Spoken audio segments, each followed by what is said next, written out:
Hey, Erica. Hi, Chip. Hi. How you doing? Good. How are you? Okay, for an older man. Yeah. I hear you. I hear you. I'm waiting for the storm to happen.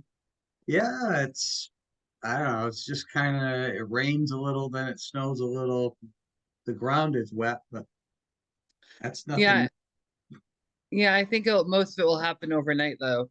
Yeah. Getting colder Oh my gosh. and, Yes. and windier. Yeah. So, We'll see. It's yeah. Vermont, so you never know. Yeah. And this is the time of year. Oh, well, if Every it, year I hate this time of year because I still know what's going to happen, but I still get pissed off. So it's just a oh, thing. yeah, we don't have the weather to complain about. What do we have to complain about? That's right. That's right. Got to be something. Yeah. Uh, things are going okay. Well, that's good. That's good.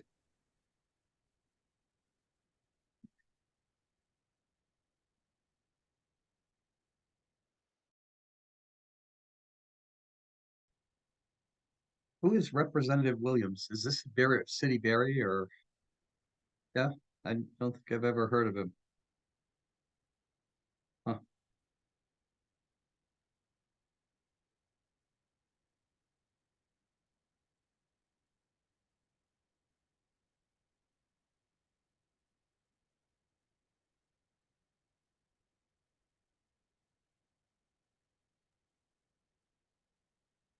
Yes, he's a representative of Barre City. I introduced I invited him and Peter Anthony, and Peter Anthony said that Representative Williams was more on par with what's going on in housing than he was.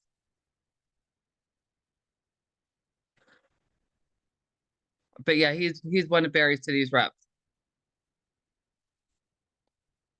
and I believe the city manager will be Barre City manager will be coming on as well tonight to talk about porta potties. Oh, wonderful. All right, great. Yeah, This I is kind a good of meeting.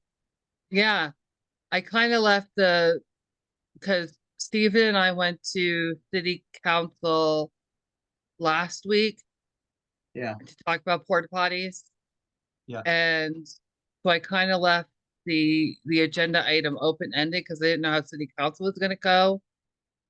Um, so I kind of left that open because I emailed okay, the mayor, the manager, not knowing if you could attend or not. So I kind of left that open.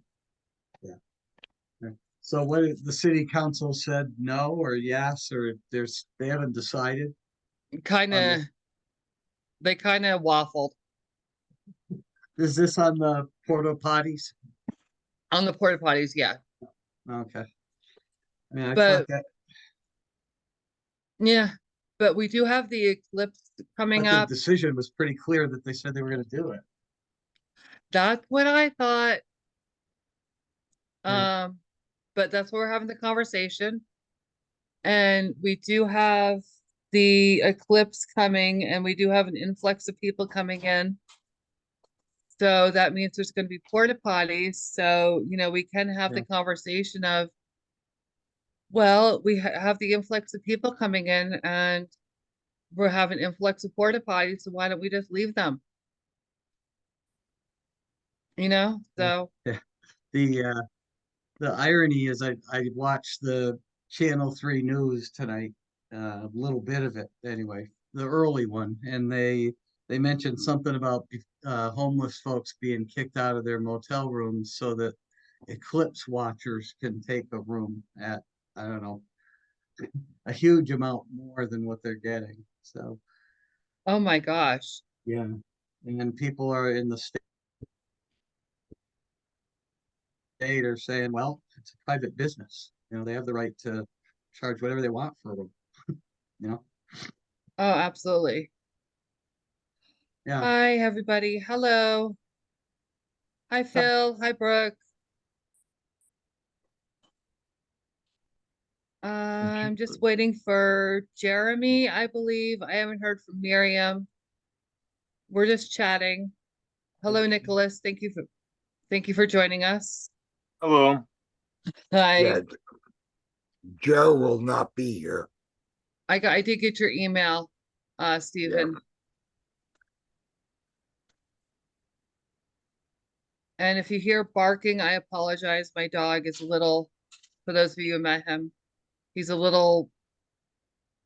15, so he's a little deaf and likes to hear himself talk sometimes. I get that. But I am going to start at 6:30. Oh, there's Jeremy. I haven't heard from Miriam, and I am going to assume that she's working. So it's promptly 6:30. Thank you all for being very prompt. We do have a very packed agenda tonight. And we have a quorum. We have 5 We of do. 7. We do have a quorum. Thank you all for being on time and prompt. I appreciate your time. As always, like to start my meetings very on time. And as usual, I cannot talk. I do apologize.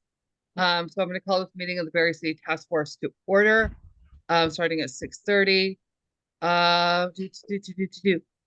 Okay, everybody's flipping screens on me. Hello. Hi, Phil. I didn't So- realize I wasn't there. Okay. Thank you all for being on time. All right. So first order of, sometimes Zoom really gets my all right. So, oh gosh, I just lost, as usual, I lose the agenda. Any adjustments to the agenda? Yes, right. I think it would be more of a clarification than an adjustment. What? That the manager is here to discuss with us portalets, as well as whatever the item is that it says there. Mhm. That's so my suggestion is, I mean, aside from that, I don't see anything else. One or both representatives will show up when they show up and will tell us what's going on with housing bills in the legislature. I have one legislative item, and we'll save that to the very, very last thing. So at this point, I think we can invite the manager. Thank you for being here, and I'll turn it back to the chairperson. Thank you. Yes, thank you for the clarification. Yes, I was not really sure how to write down the agenda. Nicholas, thank you for being here. For those of you who don't know, Nicholas Toro, I'm going to probably butcher your name as I butcher everybody's name. Soro Castro is the Barre City manager, and he agreed to chat with us tonight, to have a conversation about portablets. Steve and I did attend the Barre City Council, and I wasn't sure if there was going to be a update conversation or have a conversation with the Barre City manager. So that's how I wrote that. So I think that's a great update for the agenda. Any public comment? I don't see anybody in the public tonight. So I assume there's no public comment. Oh, sorry, we needed to vote for the adjustments to the agenda. Do we have a vote? So moved. Moved. And a second? Second. Second. And all in favor? Aye. All right, thank you so much. So approval of the minutes. Thank you so much for getting those out timely, Phil. Sure. Any any clarifications to the minute? I move acceptance of the minutes as submitted. All right, and in a Second. second. I heard a voice. It was Chip. Chip. Chip, thank you so much, Chip. And do we move to pass those minutes? Yes. Yes. All right, yes, all right. Thank you all for speaking up or raising your hands. Okay, now moving right along speedily. I assume this might take a hot minute or more. Conversations about the bathrooms, and I'm going to put our city manager, there he is. Sorry, Brady Bunch screen here, in the hot seat. And I'm just going to start off for some history. We've talked in the past about putting some portalets out for not only the homeless youth, but also for folks in general about being able to go to the bathroom with dignity around Barre. This has been a hot topic, something we've been working on for a while. It's been noticed that we've had complaints from not only the public, but from businesses, also some of the churches about people defecating in their alleyways, in back buildings, you know, and we're wondering how we can help move this conversation along. We have asked in the past for six portalets, of course, accessible portalets. It's it's an expense. How can we move this conversation along and get some portalets out there for the public use? If that's helpful, if more clarification needs to be done. Am I doing word soup here? I'm looking for anything. Yeah, I mean, I don't know if there's another member of the task force that wanted to speak. I mean, I just the request that was received was for $18,000 annually for 6 accessible portable toilets.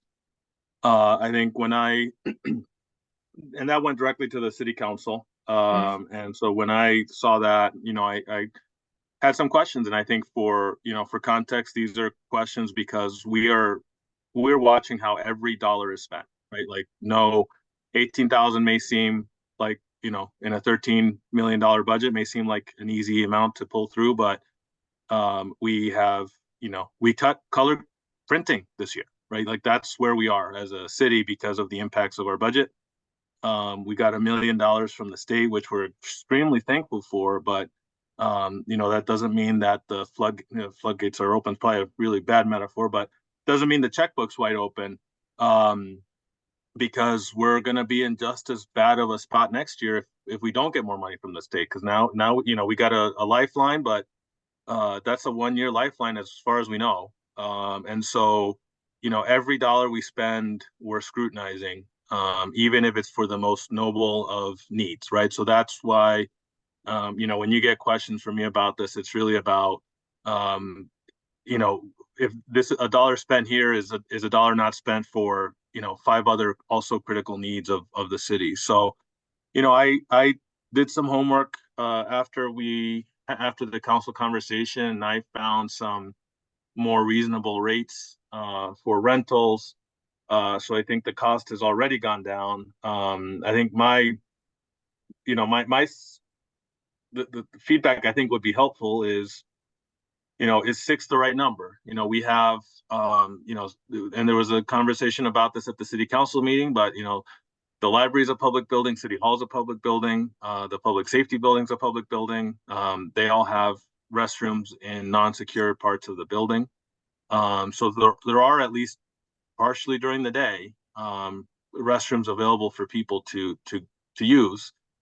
So do we start with a smaller number, right? And we, figure out, there's already these public restrooms I mentioned. Do we figure out other locations where, they could be, serve that dual use and be reachable for people who need them both for general use and folks who are experiencing homelessness. So I think that's a key question, which is, is 6 the right number?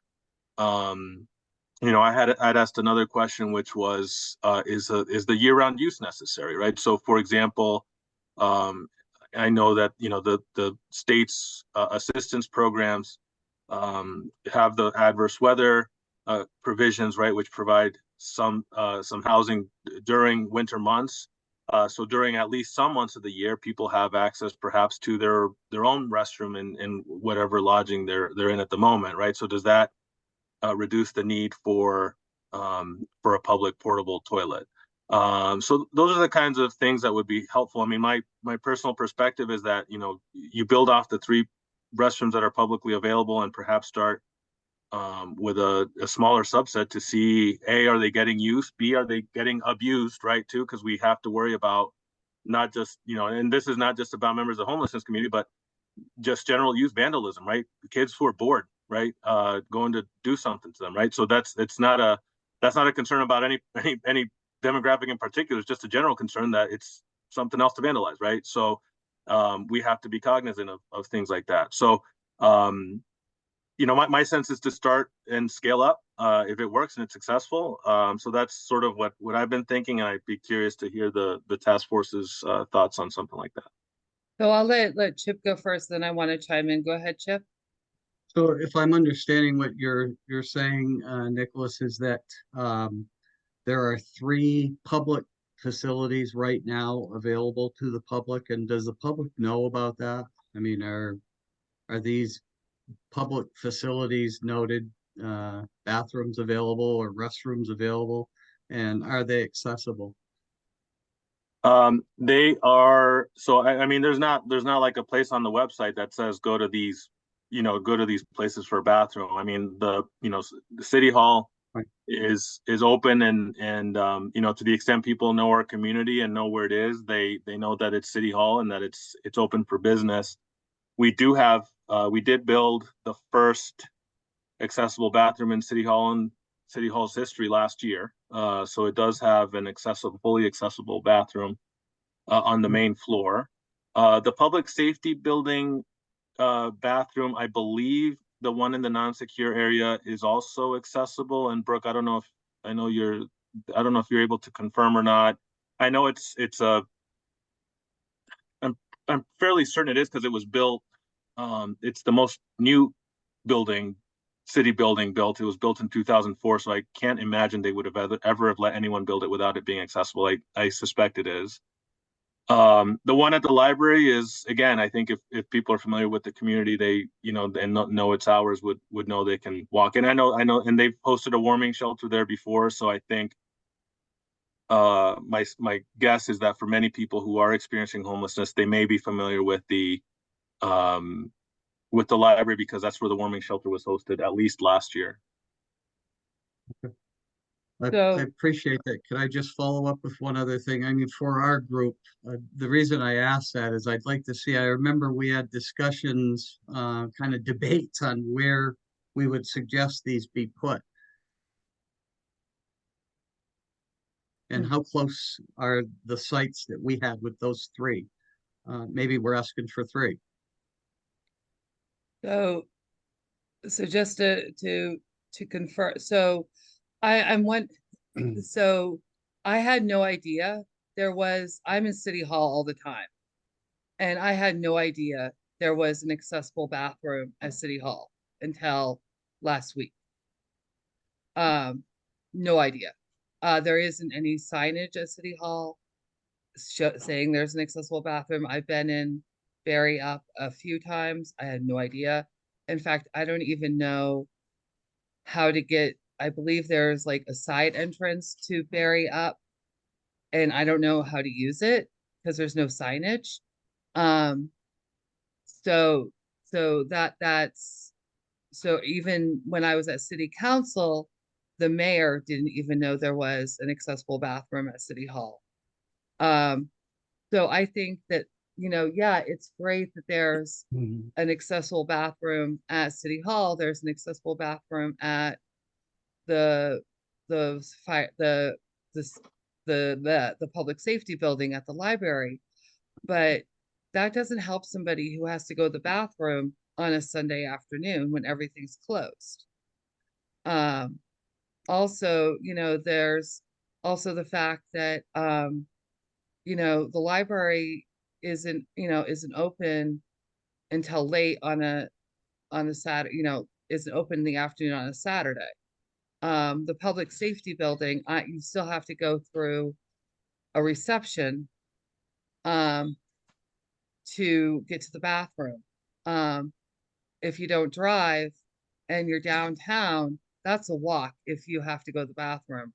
And heaven forbid you have an emergency. So those are just some, things I'm thinking off the top of my head. And again, if it's late at night and I'm just thinking of me getting out of a movie and all of a sudden I have to go to the bathroom.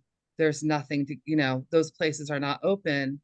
For me, just walking downtown, having, trying to go out with my friends. And I'm not a person who's homeless. So sorry, that was a tangent. Jeremy, please go ahead. No, I think those are all good points. Actually, one of the things I wanted to point out was that the hours of access question is an important one to bear in mind when considering other public facilities available. I think it does raise an interesting possibility, though, in terms of a potentially lower cost thing that might help would be to improve signage or put up signage in a public way that helps indicate to people where those facilities are, so that they can easily find out where they are and use them. But the main thing I was kind of wondering was, Nick, I think your sort of point about, like, we don't know what the sort of maintenance and vandalization or whatever is going to look like is going to be, but you're sort of open. It sounds like you're definitely open to some number of these restrooms. So just to get like a sense of like what your baseline here is, like what's a number that you're thinking in mind of as a sort of initial trial run? Are we talking 3? Are we talking 1? Are we talking what are we looking at there from your perspective? Sure, Jeremy. Thanks for the question. I mean, I think we should start with 2. I think we should find, and I don't mean to suggest that City Hall and the library and public safety is open 24 hours, but yeah, City Hall's not open 24 hours a day, 7 days a week, and neither is the library. But those are bathrooms that are accessible in the downtown area for large portions of the day.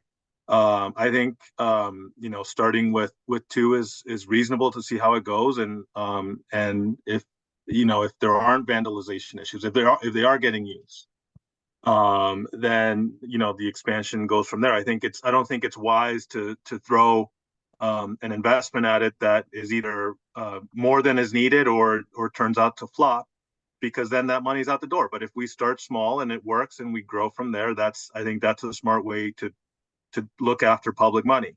I do want to say, look, I have kids, and I've been out with them, and yeah, I've had to cut short trips to the park too. I don't think we can solve everyone's bathroom situation in the city of Barre, right? Like that's just not, that can't be the metric, of solving someone's walk to their car from an opera house show. Like, we just can't solve that. Like, that's going to go unsolved.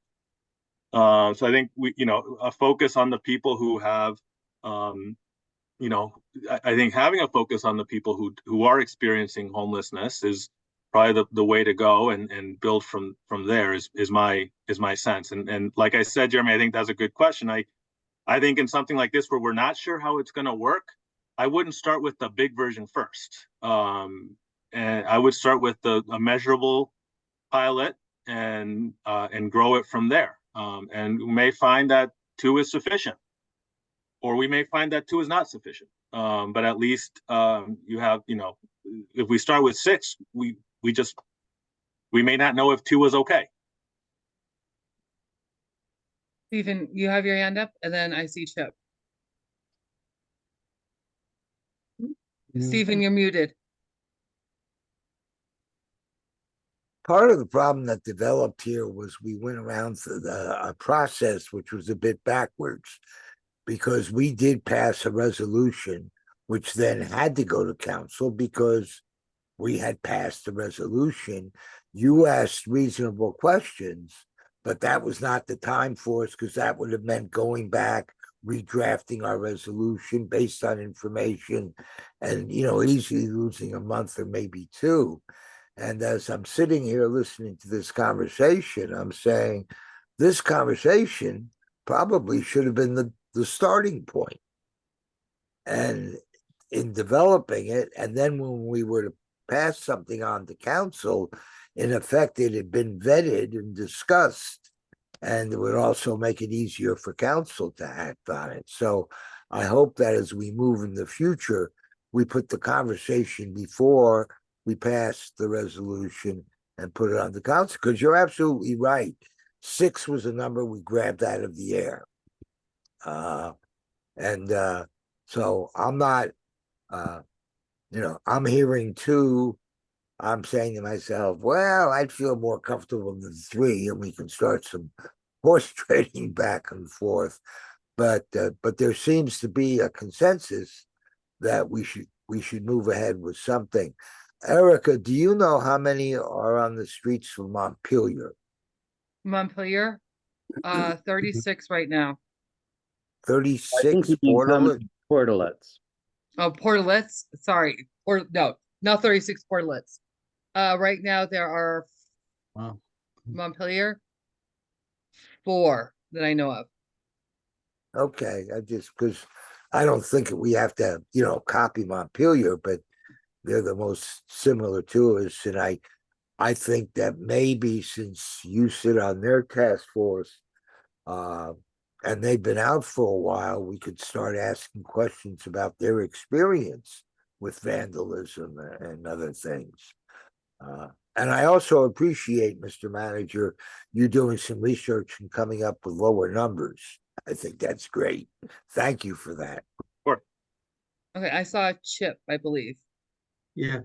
Yeah, I think probably what we ought to do, I mean, I disagree. I think we did have a lot of discussion around where we wanted these. I remember sitting in meetings, and there's probably minutes that reflects that, but so it wasn't just a shot in the dark. But if there's 3 that are there that are accessible, that seems to be a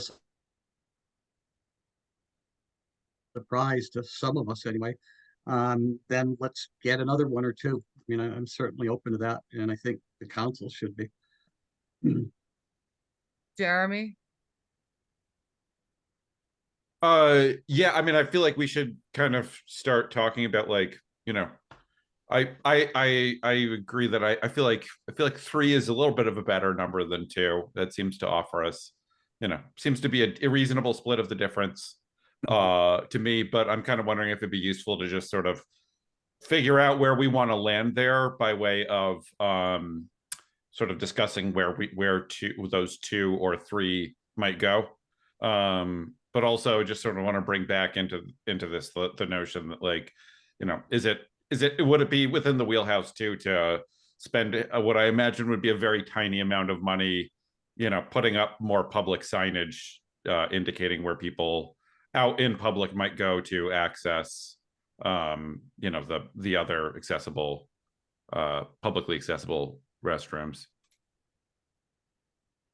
So it seems to me like there are 2 things on the table. Like, the conversation is, I believe, Nicholas, you said 2 bathrooms, not 3. And 2 portables or 2, what, I'm not sure, Erica, if you're talking about portables or 2 public bathrooms portables, existing. I was suggesting 2, because there's 2. I was saying there's 3 that are currently existing for large portions of the day in the week. Right. So there's 3 currently currently available, and you're saying we could possibly put up 2 portalets, and then maybe possibly putting up, some sort of thing in the ethers of where existing bathrooms are that are out there already. Those are the Yeah, 3 I mean, things I'm hearing. I think we can do that. And I would ask about signage, like, where does it go, right? Like, where's the part of this is that it's, if we're talking about just the population experiencing homelessness, right? And you all know better than me, right? But they're mobile, they're not in one place. So, is it better for the city to put up a sign in one place, or is it better for the people who are providing services to this population to notify them of that? I don't know if they're checking the internet. I don't know if they're looking at our Facebook. I don't know if they're not they're on Instagram, right? All these places where we would post this kind of information. And I don't know if, is a sign on Main Street by the park going to reach all of them, right? So that's the question comes back to, like, is that public dollar being wisely spent, right? And that's the question I have to answer of everything like this. So I think that I don't, it's not that I don't think there's value to it. I wonder if the people who are in contact with folks experiencing homelessness are a better resource to notify them of where these facilities exist. We can certainly put up signage in City Hall.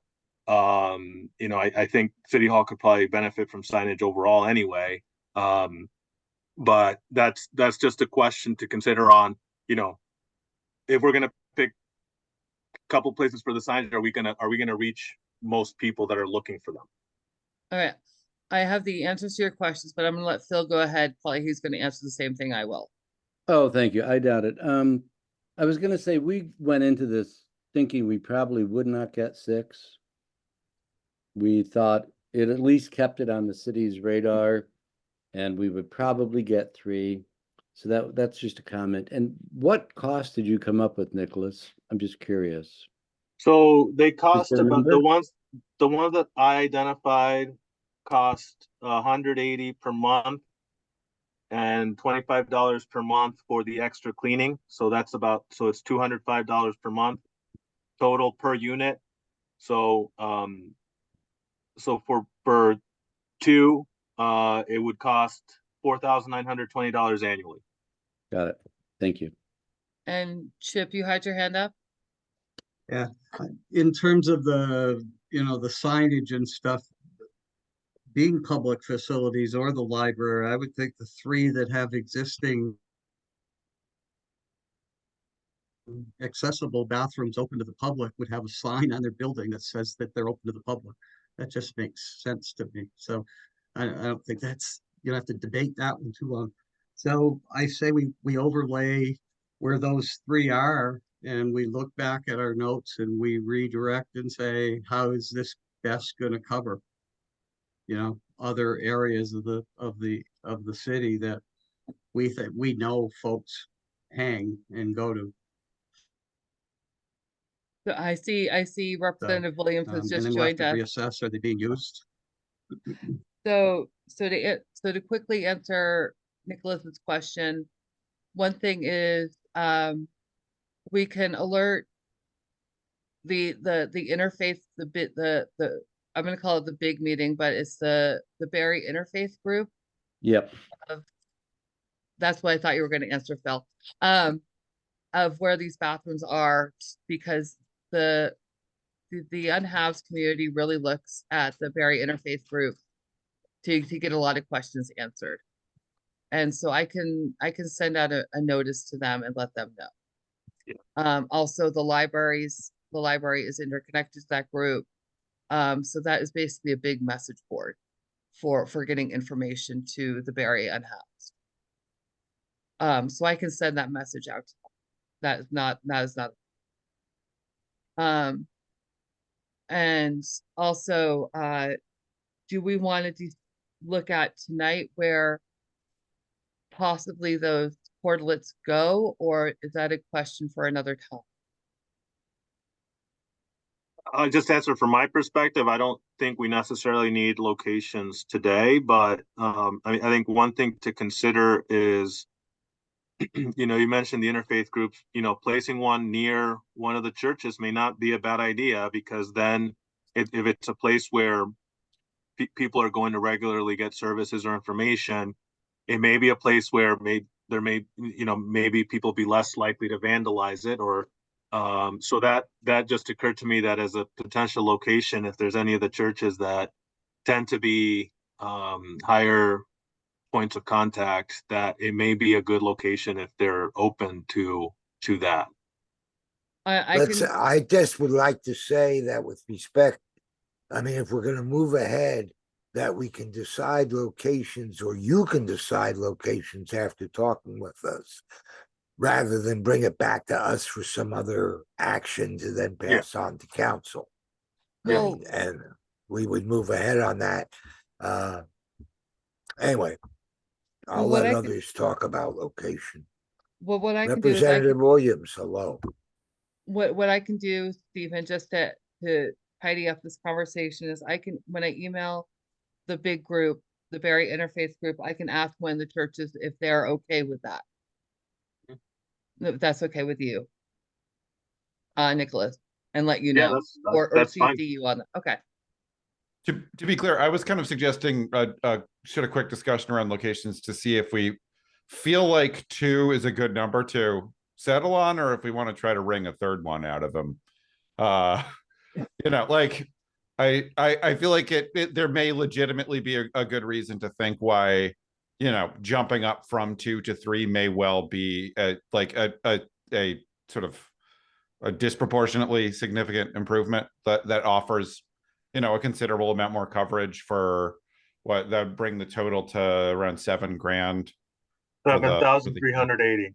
Yeah. So that was kind of what I was angling at there. Like, I don't know if we want to I don't know if we want to kind of model that out at all, but yeah, So that's yeah, how I mean, like where we look for a second one, the BOR or the cow pasture? We know people are camping at the cow pasture. I mean, Erica, from the meeting we had last year, I think you're gonna hear from the neighborhood up there that they don't want. I'm not saying that's not reason not to do it. I do think it'd be less successful if if you get that kind of pushback. I'm not saying it wouldn't end up there, but I know that the neighbors up there on Maplewood were pretty out in force when we had that meeting last year about it. I'm up at the cow pasture quite a bit. I haven't. I mean, I know, and Brooke knows that we've known of a couple of people camping up there. I haven't seen any camping up there lately myself. That doesn't mean it's not happening there. But I mean, that's again, my sense is that unless people are really congregating there, that's also a pretty out of the way place. Is my sense, just my 2 cents. I think that's a good point. It's going to be a very limited population up there. I think downtown central locations are going to be much more useful. Okay. So do we want to pause this conversation and think about where a second location would be? Do we even have a first location? We're going to ask the churches. I mean, Oh. my feeling would be, just my thought is somewhere further up the north end, Granite Museum neighbor area. I'm not saying on their property because that's their property and they'd have to be okay with it, but that to me would be a location where there might not be coverage from the 3 restrooms that I mentioned and would be further removed from the any of the churches. I think actually that's a great idea. Is that Okay, okay with? I would suggest that as we move ahead, that our chairperson continue the conversation with the manager on location and get back with us at one-on-one or whatever, just so that we aren't waiting until a month from now to continue the discussion. It would be nice if at our May meeting, we actually had a couple of them out by then. That sounds fine with me. All right. So let Nicholas, are you okay with that? I think that. Yeah, that's fine. Great. All right. So thank you, Nicholas. I know you have Thank you. probably a very busy schedule. Thank you so much for taking Yep. time. Good to see you all. Take care. Well, great. Bye. Thank you very much. Thank Bye, you. Representative Williams. Good to see you too. Thanks, bye. Bye. So sorry for that, Representative Williams. You came into a potty discussion. That's quite all right. I appreciate you at least not calling them Porta Johns because that is my first name. But So, yeah, thank you so much for those. Porta potties, the legislature, it's all the same thing. So thank you so much, Representative Williams. For those of you who don't know, this is Jonathan Williams. He is representing Barre City. Welcome to the Barre City Homelessness Task Force. Sometimes that's a mouthful for me this late at night to stay a lot. So some of us don't know Representative Williams. Do we want to do a quick round? Yes, no? We all have our names on our screen. All right, I guess not. So we've been meeting for, oh gosh, 4 years, maybe more. I'm not gonna age myself. So yeah, we just wanted to, we know there's been a homelessness crisis for a while. We're really seeing an impact in Barre. And we just wanted to know what was going on in the legislature. What should we keep our eyes on? What should we keep our ears on? How can we help? What can we, how can we help what's going on? We know it's just gonna get worse. Thank you, and thank you for the work that you do. I thought first I might go over some of the current pieces of legislation that have recently been passed or have just passed out of the House. I will first share that this is an issue that is important to me, addressing the unhoused crisis. However, I don't serve on a committee of jurisdiction. What that means is I serve on House Commerce and Economic Development, where we primarily deal with issues regarding unemployment, workforce pipelines, and economic development incentives. So there are several hundred bills moving through the House at any one time. So I don't serve on Human Services, but if you have any questions, I'll be honest with you and tell you if I don't know the answer. But I will seek to get them answered from my colleagues who do serve on those committees of jurisdiction. However, I do try to pay as close attention as I can to bills that make their way onto the floor. And I'll also share that I work in the food security sector. That's my day job. I work for the Vermont Food Bank. So I do try to assist folks when I can who are experiencing homelessness or who are lack the basic amenities that people should have, like food and housing. So I'll dive right into it if that's okay with everybody. That's fine. And Phil, could you mute yourself, please?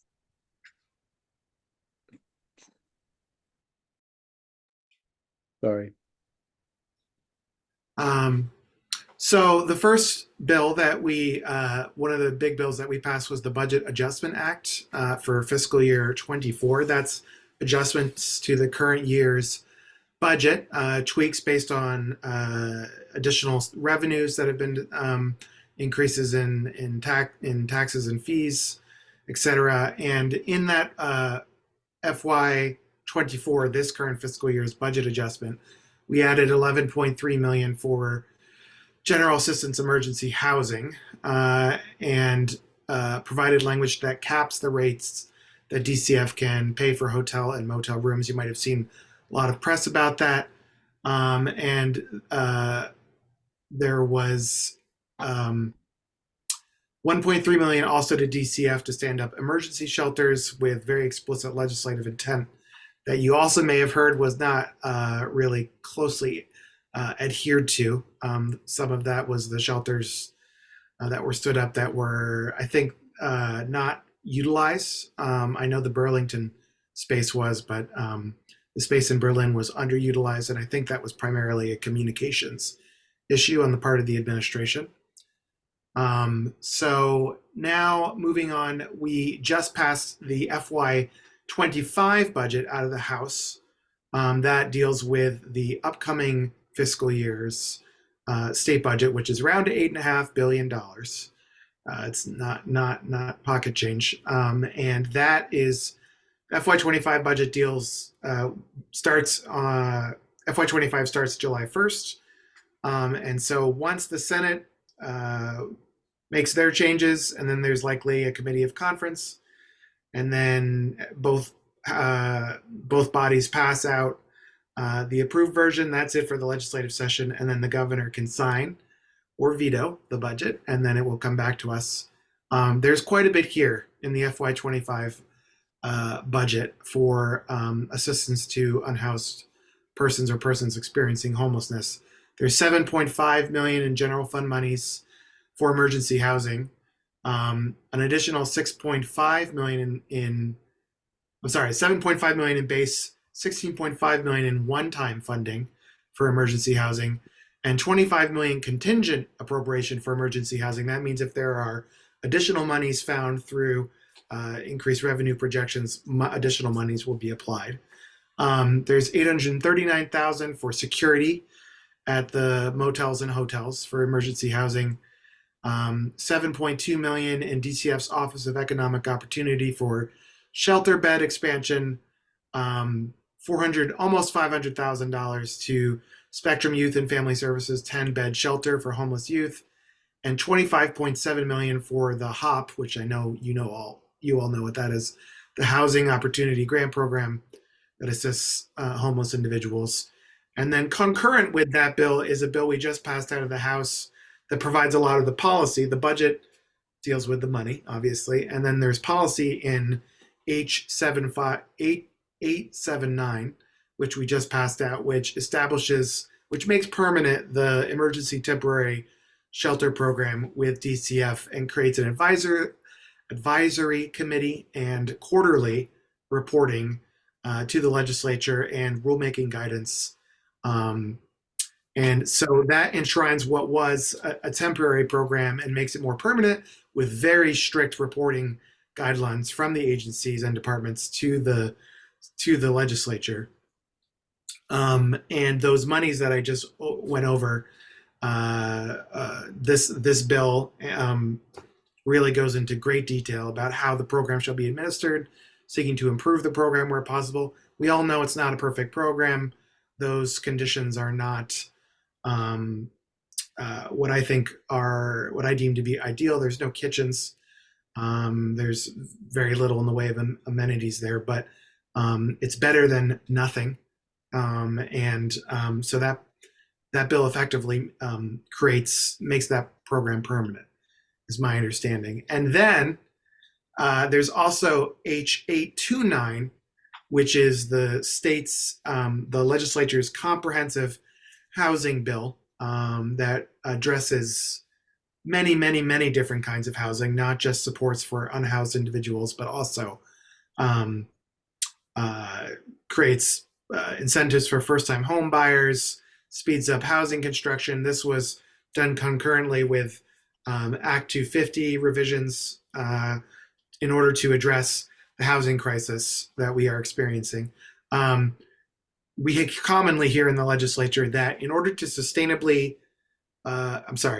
to end homelessness in Vermont and to fix the housing crisis, we would have to spend $100 to $200 million a year for 10 years straight. That is the best guess estimates as to how we can fix the housing crunch for everybody. And so I'm going to go into detail on what this bill does, but also how we pay for that amount, which we do have a plan for, and we do have legislation that we passed out of the House. So where did it go? 829. I'm just going to read the legislative intent, if that's okay.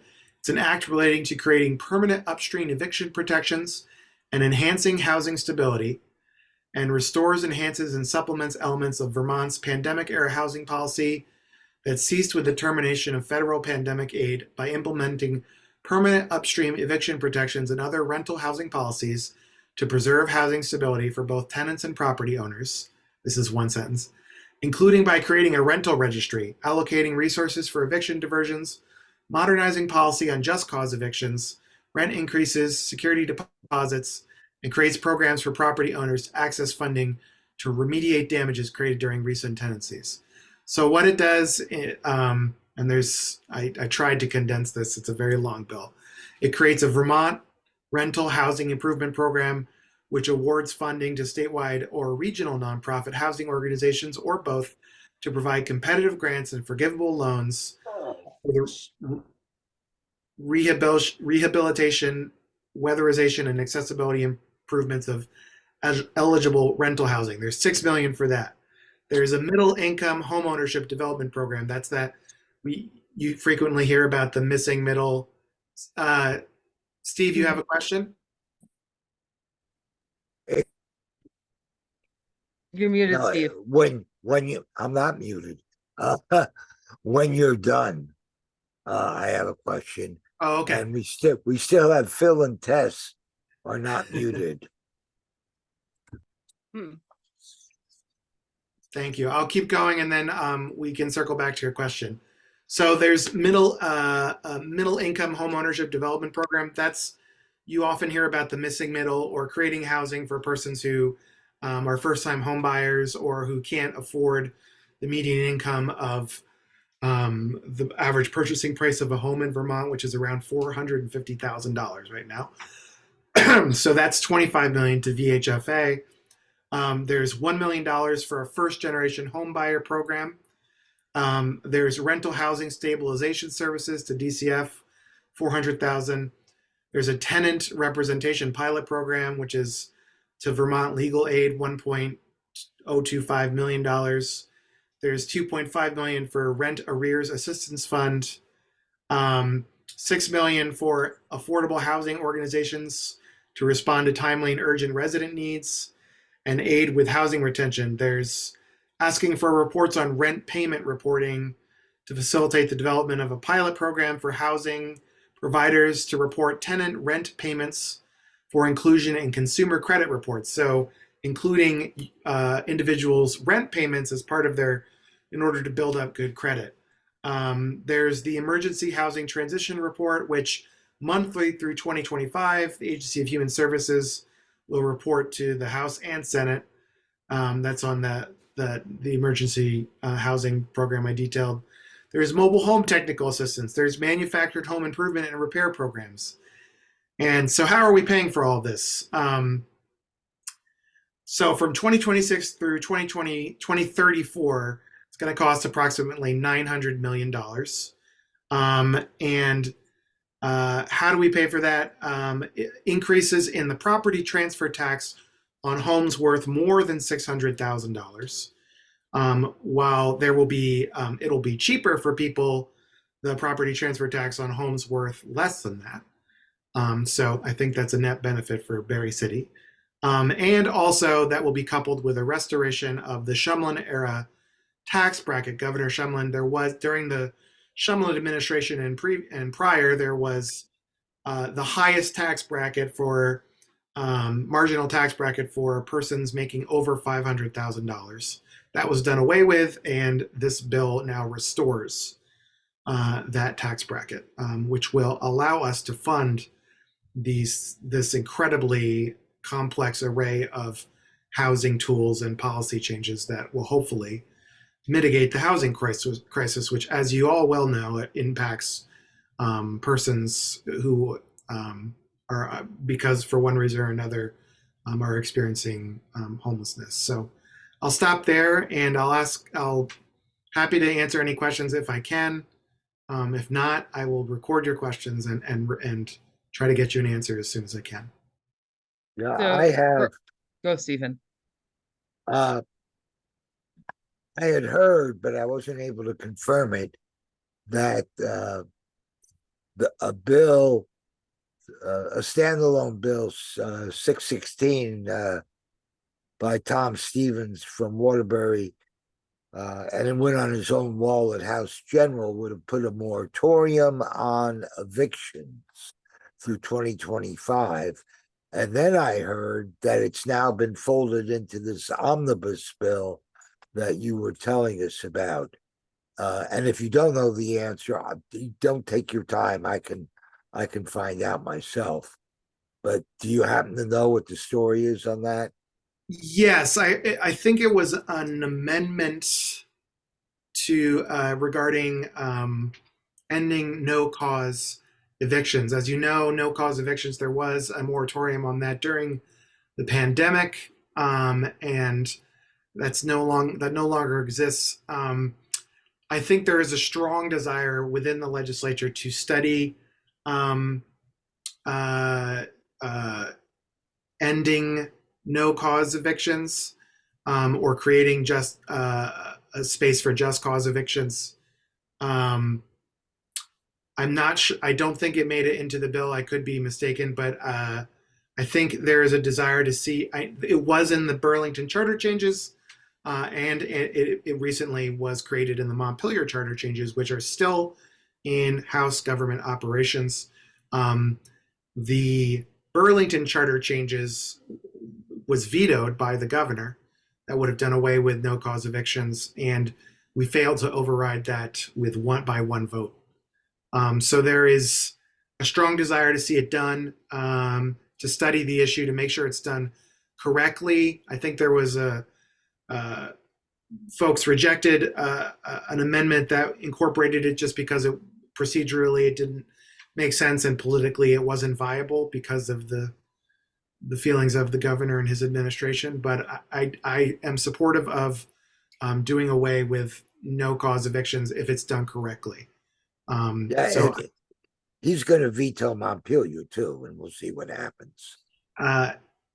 yes, most likely. Yeah, but as I hear it, Okay, there's other people with questions too. I just want to finish that I understand this. That so it did 616 did not make it in. Okay. I'll double check for you, Steve, but No, you don't.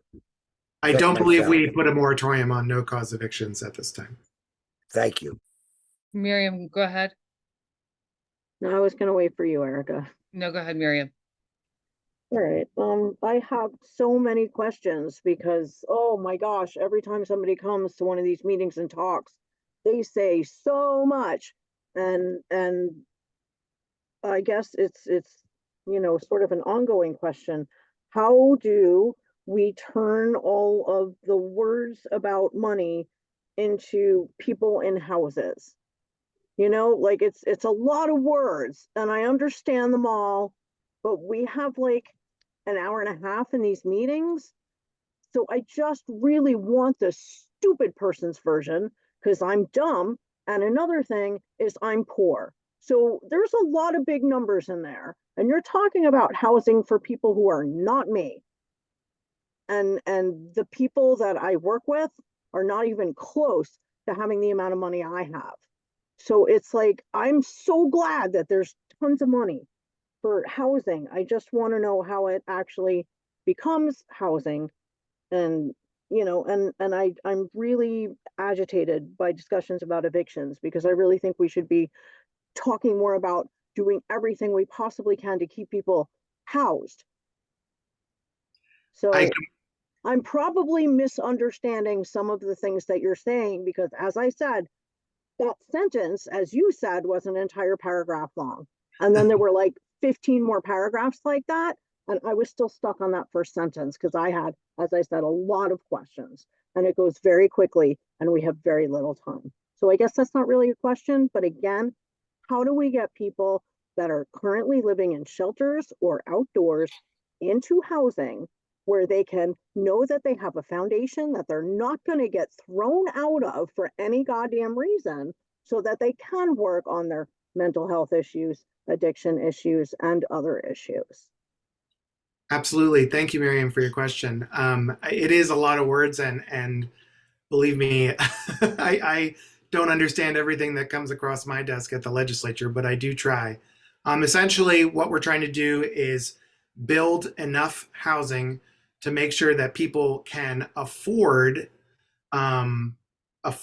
to be housed, and that there are emergency supports for people who cannot afford to be housed, that there are increased shelters and beds. And, as we build more housing, in theory, the tax base improves, and then we can afford to pay for more housing and more supports for persons who are in need. So that's effectively what my hope is, that this budget does. These tweaks to this year's budget, the proposals for next year's budget. My colleagues in House Human Services have put hundreds of hours of time into crafting and hearing a lot of testimony from many different service providers, including folks like from Good Sam and Capstone and others who are proposing these solutions in coordination with state and federal agencies to make sure that we can spin up, that we can remove barriers, policy barriers to building housing that's affordable and that we can do it sustainably. So we're going to effectively increase taxes on wealthier individuals and families in Vermont also in order to pay for Okay, okay. I don't want to cut you off, but I hear all that, and I'm still getting back to like, what about the apartments that are already there, that are empty, that Yeah, people aren't renting because they don't want to rent them to the people that need them. mhm. Can we remove barriers to that? Can we get people into the apartments that are already there There are instead of having to wait 3 years for more housing? mhm, mhm. Well, there are efforts to.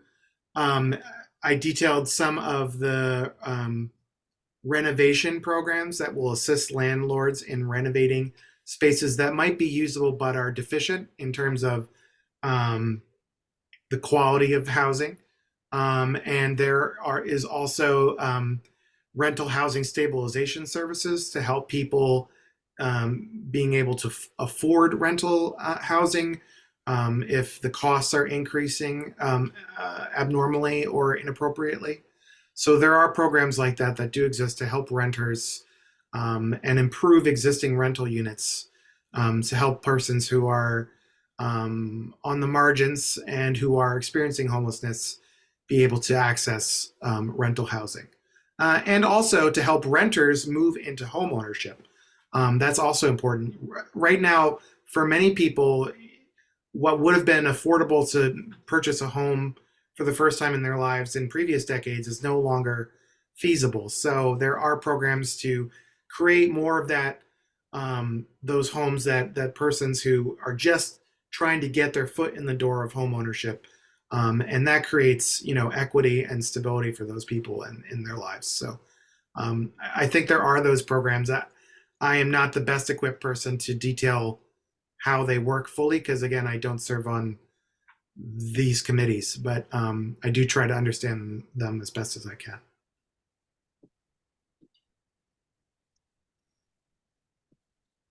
Thank you. So I think to go along with Miriam as well, Jonathan, I think my question is more of a statement. Like, I'm one of those people that used a first time buyers program.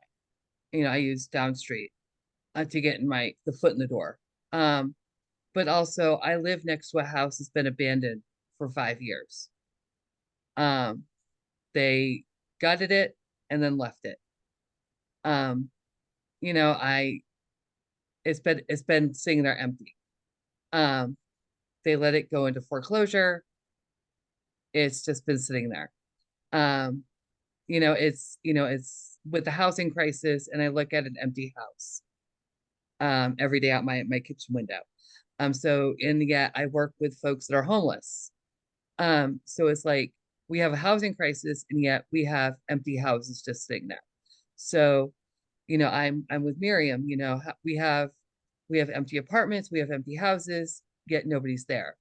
We can put people into housing, but yet when they get there, what do they do? We have all these barriers. We have credit checks. We have, some people have criminal history. I once hired somebody who her criminal history was she sold a pumpkin when she was 17, and I couldn't hire her. It's these ungodly things that are just keeping people from housing. And we see all these numbers, but yet we'll have a tenant liaison, great. Then we have to hire the staff person to be that tenant liaison. So that's gonna be another thing. We have all these things that are keeping us from these paths of people getting housing. So yeah, I see Miriam's frustration, and I'll see everybody else's frustration. We have people that are homeless now. So I don't mean to take it out on you. I know you see it too. And you're working for it, but it's just like, it's frustrating when you see a person who's homeless and yet you see a vacant building and you just want to say, come squat here because it's empty. Anyway, my tangent's done. Miriam, you have your hand up again? Yeah, sorry, thank you, Erica. That was well stated. Also initially when something Erica said, and related back to what Representative Williams said about the stand-up shelters and that they were underutilized, and and one of the things that I constantly think about and talk about in the shelters is that it's the people who are living there who need to be running these programs. So like when I heard the National Guard was staffing those stand-up shelters that were ridiculously far out of town and inaccessible, in the case of Berlin, quote unquote, Montpelier, um, first of all, it was terrifying. It was absolutely so anyway, it's just give unhoused people jobs in shelters, and then they get to stay there. And then, like, it was just, yeah, put the people who are living the experience into the jobs. Just because you mentioned that you're like an economic person or whatever. Yeah, trying to figure out how to hire homeless people to do that kind of work. I just would thank you. I do want to say I do share your frustrations with the lack of accommodations and the disconnect between money and policy and seeing people move into appropriate housing. It is frustrating, and having worked in the food security arena for many years, it's just as much a challenge, a frustration there when we have all of this food and yet people go hungry. How do you connect the dots? So there are a lot of longer term strategies being discussed. How are we dealing with short term rentals in the state, Airbnb, et cetera? And how does that impact the housing crisis? How are we dealing with second and third and fourth and fifth fifth homes that people own? Should we tax them at a different rate than people's primary residences or folks who own vacation homes here? That all is being considered, but requires an immense amount of study and data collection before anyone makes any moves on that front. But it is being considered. How do we rehabilitate old industrial spaces or commercial spaces and turn them into housing? Are there effective ways to do that? We're looking, as I mentioned, there's programs that look at mobile home improvements and getting folks into mobile homes more effectively. With regards to the stand-up shelters that just happened, a lot of people at the legislature are frustrated with how that went down. Extremely frustrated, to put it mildly. I think in many ways legislative intent in the BAA was ignored, and these shelters were stood up with no warning, with no transportation, forcing people to schlep across the entirety of Rutland. In one case, it was in the Vermont Yankee Administrative Building, which is just shocking to me. And yeah, by having the National Guard do it, that's frightening, and it creates barriers to access. So that was very unfortunate and angering to many of myself and many of my colleagues.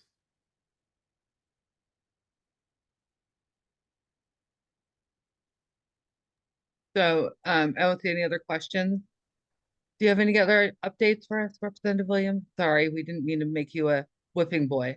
That's not at all. I appreciate that. When I told people today that I was coming to speak to you all, and some of my colleagues were like, wow, Barre has a task force dedicated to addressing homelessness. And I said, yeah, absolutely. Barre's awesome.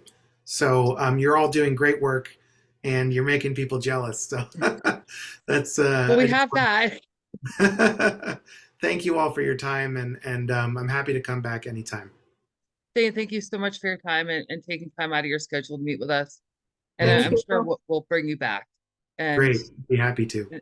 And thank you for again, dealing with us. And as you can see, we're passionate people, and yeah, thank you so much for all your time. Yeah. Thank you. Take care. Bye. All right. Bye.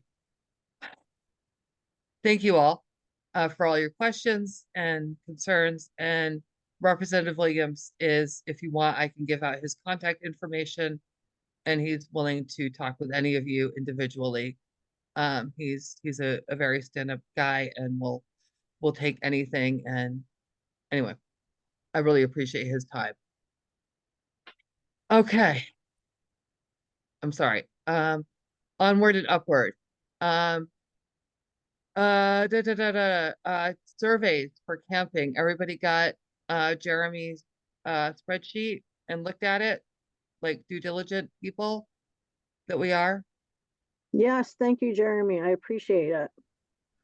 Yes, thank you. It was very eye-opening. Thanks everyone else for doing the actual hard work. I just sat at a computer and typed some things in, so appreciate everyone who collected. Is there any possibility of getting more surveys completed by going to the places where the homeless have meals? Because that was not a very large number, but you had to really work hard because you were going into encampments. And I'm wondering if the meals might be a place where we could get more. I was also not surprised but disappointed by the results. And somebody said, well, all he kept doing is giving me a booklet of county services. I'm not sure, Brooke, what they were referring to, but I assume that these are people also that you interact with. Exactly. So, I mean, again, there's no hotels, so we can only give them the resources we have, which is to be like, hey, go check here for tents. Here are where the food shelves are, and here's the Washington County Survivor's Guide. Oh my goodness, Survivor's Guide. So I understand, because I mean, I keep those right in my purse and I hand them out left, right, and center too. But I mean, there's only so much we can give them. And I think, and I do understand it, it would be frustrating to be like, here's a list of services. You probably don't qualify for any of them, and you're probably not going to get a hotel room, but good luck. And I get that. But at the same time, as like a service provider, that's all we can do. So That's exactly right, Brooke. I completely agree. So, I mean, and I understood that like comment. So thank you, Miriam, for backing me up on that one. Yeah, I got a call from someone today who had Parkinson's, who was crying because that they were given a tent, and that was all anybody could do for them. And this is where everything is really sad. Really sad. So yeah, I haven't looked at the Survivor's Guide in a while, but like for anyway, but it's frustrating. But just looking at the survey, it's concerning. It really is concerning. I mean, I think there were 19 people surveyed in total, and there were 2 people that had quasi positive experiences. Yeah, I agree.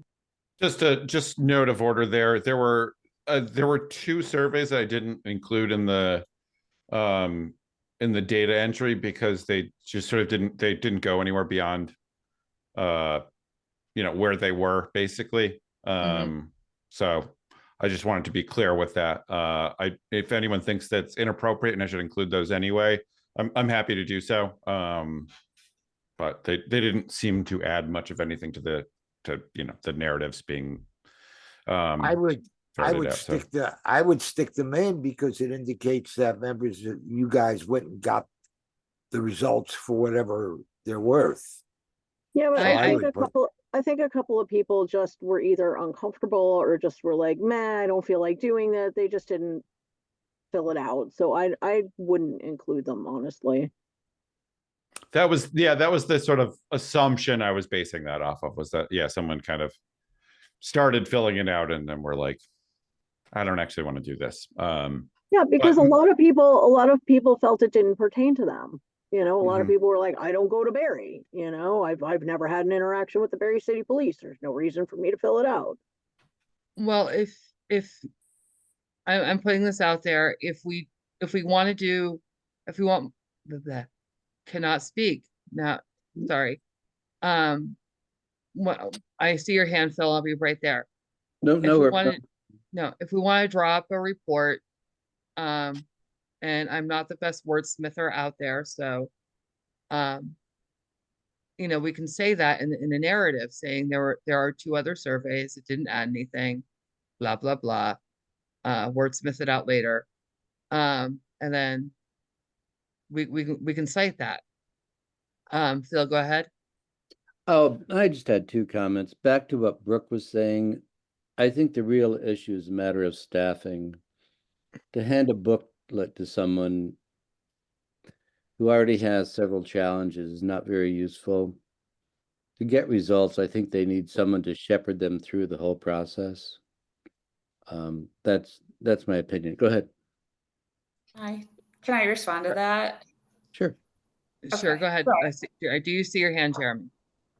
And I hear what you're saying. However, I mean, I'm practically throwing my card at some people. Like they don't want to interact. And then when I'm like, you know, do you know where the food shop? Like I will ask them and say, like, do you have a phone number? Can we keep in touch? Nope, I'm good. And I mean, I don't know, like, and I understand this is such a difficult. Actually, I'm gonna wait till everybody's done. Sorry, No, I didn't yeah, mean to. I'm not criticizing you. I think you do Yeah, wonderful work. No. Just I'm again, just saying that to back Brooke up again, like there's literally at this point no process to handhold them through.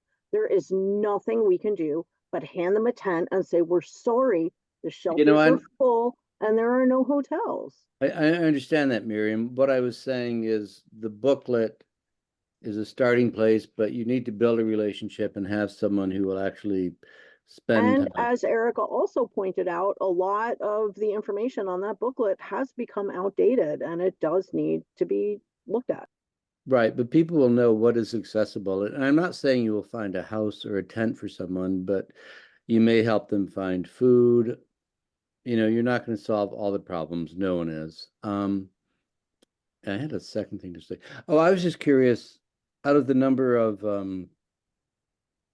surveys that you tried to solicit, do you have an idea of what that is? I mean, I know how many were completed, but how many people said, get away from me? Okay, just for me to jump in again, there are probably about 17 beds at the one shelter. There's, I think, 13 beds at the other shelter. And then, oh gosh, there's a bunch more at the other one. So let's just say 25. So if someone can add all those 3 numbers together, because I can't in my head. And so if we dropped off surveys at all 3 of the shelters, and that's how many we got back. Oh, and I forgot the overflow. And then Erica also, I believe, did another way, and also people outside. So we probably attempted to survey at least 100 people. Okay. That was my question. So Thank you. Jeremy's hand was up first. Yeah, I was just gonna say, like, I totally feel you know, there's sort of limited resources available. There's you know, there's only so much that can practically be done. I get that, but I guess my main takeaway, more than anything else, in reading through especially the narratives, was that it was more of an issue, or at least an actionable issue, is the police attitude towards the homeless population. Right, there was like multiple comments in there about the assumption of criminality, sort of, you know, general attitudes of disrespect, things of that nature. And yeah, that's not really acceptable, especially since that's a pretty straightforward thing to correct. You know, don't be a jerk, is what it boils down to largely. And I think that at very least would be a very good starting point that should be sort of considered the very, very baseline lowest bar possible expectation, that can be addressed quickly and without spending additional resources. Brooke, your hand is up. Yep. So I hear what everybody's saying, and I understand. Like, I'm not gonna, I don't know. I feel like, again, from what I've seen, which is all I can speak on, is that they do refer them to me. And I mean, even last week, Corporal Fry went to a homeless encampment, or not, they were up at the cow pasture, and they're like, no, we're getting in housing on the 1st. So we're just, going to stay here. And he's like, okay, but if you could just move along. And then that was it. And I mean, and I know like we're going back to, and I get really passionate about this because I do take this a little personally, or a lot personally. But I mean, even like 2 weeks ago, like when they're like, oh yeah, they dumped them from community to community or whatnot. Like I had a lady that was nodding out. Like I couldn't even get her last name or what her date of birth was. Like I kind of kept bumping into her as she was sitting in my passenger seat. And I tried taking her to economic services. I practically like carried her in there. And I'm like, well, we're not going to get anywhere if I can't even get you awake. So back out to my car. And then I was like, crap, now what? And then like we sat down at the library. Well, I sat there while she was just out. And all I got from her in probably a good half an hour was I smoke crack. I'm on the wait list for a Serenity House. I called the Serenity House and left a voice message, and I'm like, she's on the waiting list. Like, I'll bring her. Can we just do something? But of course, like, I didn't hear back. So then I thought, well, take her to the hospital. They have recovery coaches. Like, maybe if she's in the ER with a recovery coach, and if she's on the wait list for the Serenity House, maybe she could get bumped up. Well, so I go up there and like again, practically like I could have got her a wheelchair and like just wheeled her in because I mean that's how out of it was. Like I had to call dispatch to get her date of birth, her last name. I sat in the ER with her and they're like, we can't accept her if she can't agree to services. And I'm like, but she's obviously like we can't just plop her back down on Main Street where they found her. And they go, well, but you're under no she's not your responsibility, is what they told me. And I'm like, okay, and I mean, maybe if I would have left her there, that would have pushed things along. But again, I like walked her out to my car, put her in, brought all of her stuff back. And then we went down to the PD and, chief and deputy chief were there and they're like, well, how's she been getting everywhere? And I'm like, well, me. And they're like, okay, but and they're like, let's just call it EMS. Like they can evaluate her. But I mean, honestly, and then they took her up to the ER. I don't know where she ended up after the ER. But I mean, I don't know. So like I do take this personally, and I know that's just my 3 cents, but I just want to throw that in there. Okay, Miriam, go. Sorry, I totally cut you off. I apologize. No, I'm good. Thank you. I'm sorry. Thank you. That's okay.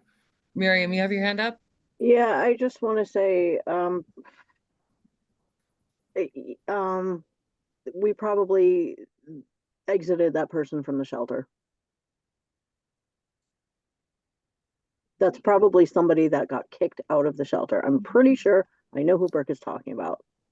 So it's a bigger problem. And it's just, they go around in circles. And I believe it's the very same situation that started Erica on the whole thing about doing the surveys with the police because of another community member that was driven around one night because they were just not, there was nowhere to put them.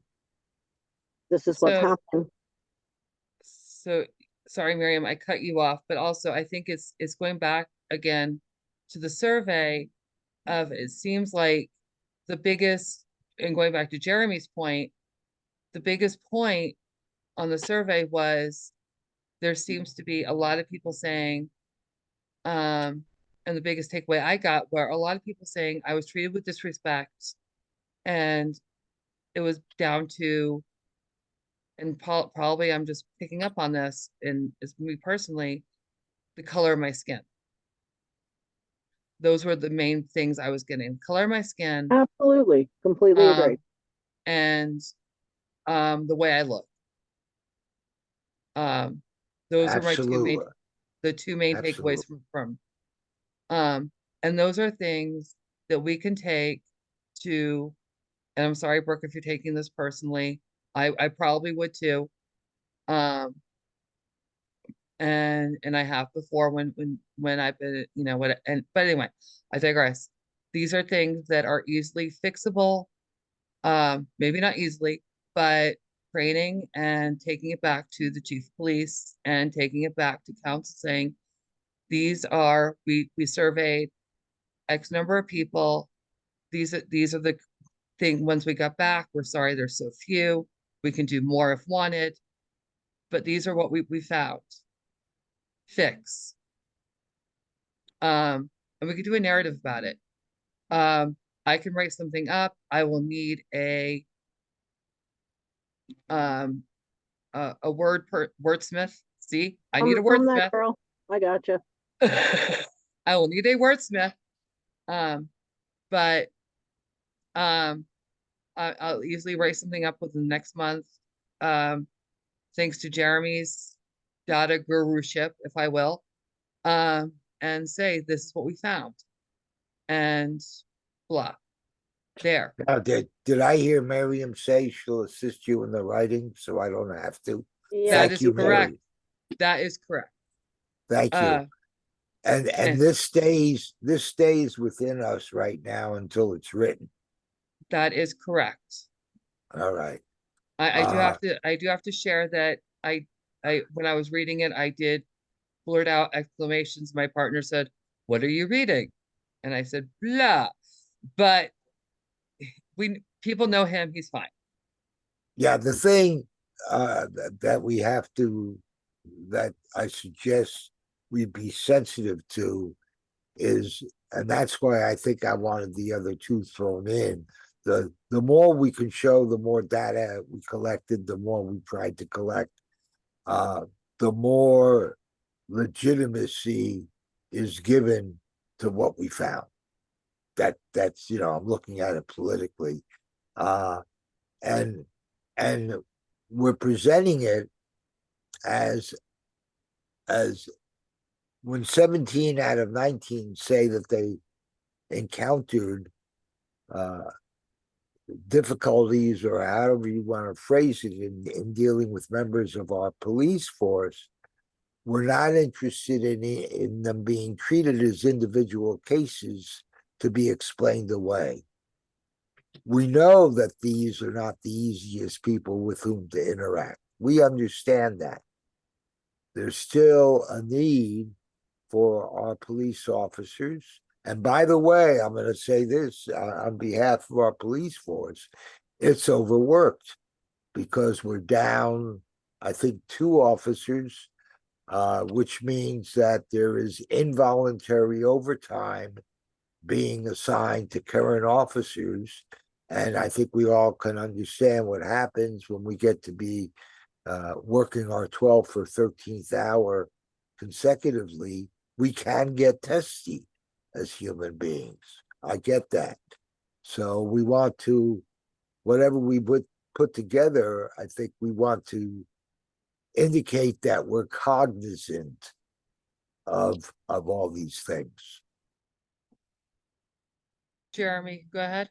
I just want to say real quick too, while we're thinking politically about this stuff, that I think that number of people who are comfortable contacting the police in the event of I forgot how he exactly phrased it, is going to be a useful one to point out, right? That indicates that that it makes police jobs harder, in theory at least, and potentially makes us less likely to get on top of other issues that may be present in the community. So I think just sort of thinking beyond the interests of people here who obviously care about this issue innately to sort of the political question involved. Absolutely. Thank you for pointing that out. Chip, I saw your hand up. Yeah, I was just wondering, I mean, it sounds to me that the survey had 19 kind of completed surveys. How many homeless people do we have in the city of Barre, for example? We know are we guessing hundreds? The guesstimate right now is, and again, we always have our guesstimates on the streets. Mhm. 36 in Montpelier, and 29 in Barre. So 19 out of 29. No, I Um, think it's, what's the whole number? What was it?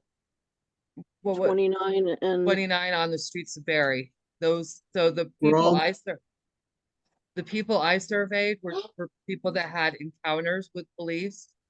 So they had encounters with Barre City Police. So they're transient. They go in between. Okay. But if there's only 29 and we surveyed 19 of them, We surveyed over 100 people. that's well, I'd So say we attempted to survey over 100 Right. people. Maybe but people only get got like 50 Right. people. right. So I'm trying to also, and so people are transient. They go in between Montpelier, Berlin, Barre. sure. So, okay, what do you compare? What would we compare the 19 that tells us is so low? What are we comparing that number to? So those are only people that are comfortable talking to us. I'm trying to understand your question. I think the question is, what's the Right, number right, living right, in Barre right. No, plus I the get all number that, living in but- Montpelier, right? So sorry. So let's say there's a total of like 60 families homeless in Barre, Montpelier, Berlin. 60? Thank you, Miriam. I also have a dog barking at me, so Yeah, and so like of those 60 people, only 17 were willing to complete the survey. Was that 60 families or 60 people? Well, that's where I'm always touchy about the difference between, I'm saying either or. Okay. But so Thanks. should we be multiplying that 60 by, Yeah, no, I don't, I think, oh God, where was that statistic? We saw it recently. Was it in Tessa's presentation? It's gonna say No. from just what I'm hearing, it's like 48%, which, that's pretty big percentage. yeah, and you also have to keep in mind that That's the population nothing to sneeze about. you have to understand like we'll have a encampment population in Montpelier that gets services in Barre, so they'll go in between, sometimes get Sure. stuck in Barre. Yep.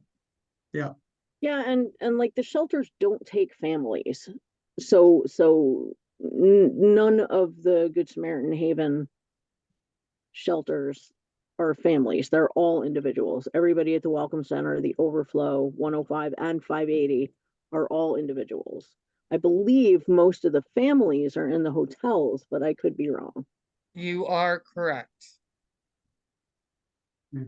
Well, I don't know. I guess I missed the bullet, or maybe I'm reading these numbers wrong. But to me, this was a fairly significant percentage of people of a response. Yeah, and We're we're just talking- guessing on numbers. If we're guessing 60 people and we got, yeah. All right. Thank you. We appreciate your kudos. Thank you. Moving right along, we're gonna go a tad bit over. Stephen, you had an update? I covered it with my question to Jonathan. Montpelier, they put the elimination of no cause evictions in their charter, and the governor's going to veto it, and I don't think the override is there. That's just my political read. I could be totally wrong. Okay. As I bonk my dog in the head with an empty water bottle. So we are going to end for the night. Oh, Phil. Yeah. Yeah, I just have one quick thing. I want to recap what I think Chip was saying is that 19 is a few surveys if you're looking at the number, but if you look at the total population and that there's only 50, 19 is a significant number. It's not a great not a great in as a great quantity, but we're not dealing with a great quantity. Is that what you're getting at?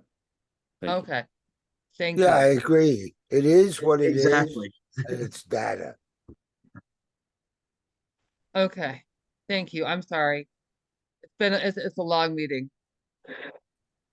A lot of information, a lot of great information. A lot of stuff was covered. I think we're gonna get our porta potties, fingers crossed.